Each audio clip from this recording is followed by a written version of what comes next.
My cousin demanded that I give her my house as a wedding gift. My cousin Rachel announced her engagement to Brian at Thanksgiving dinner, and immediately turned to me saying she knew what my wedding gift would be. I thought she meant the crystal vases I'd been collecting for family weddings, but she said no, I'd be giving them my house. Not helping with a down payment, not lending money, but giving them my actual house that I'd bought 2 years ago after saving for a decade. She said it out loud in front of 30 relatives like it was already decided. I laughed, thinking it was a joke, but Rachel was serious.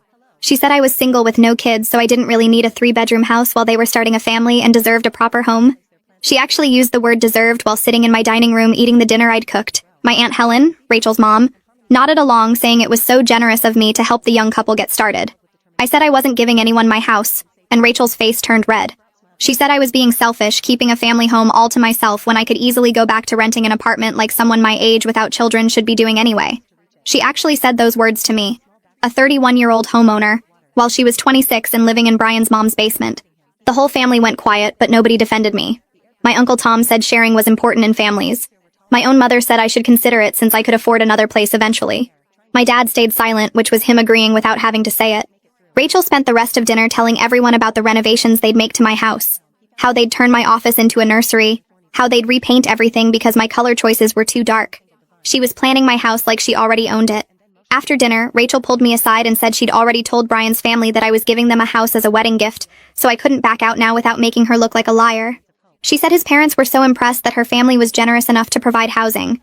She'd apparently been bragging for weeks about her rich cousin who owned property, and was going to set them up for life.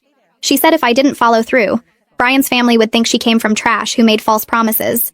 I said that was her problem for lying, and she actually started crying, saying I was ruining her wedding before it even happened. For weeks after that, Rachel kept acting like the house was already hers. She'd bring Brian over without asking to measure rooms and plan furniture placement. She'd tell people we were doing a title transfer and just working out the paperwork. She had mail sent to my address claiming she was updating her information early. She even told the neighbors she'd be moving in after the wedding and asked them about the neighborhood association rules. Brian's family started contacting me about the house too. His mother called thanking me for my generosity and asking about property taxes.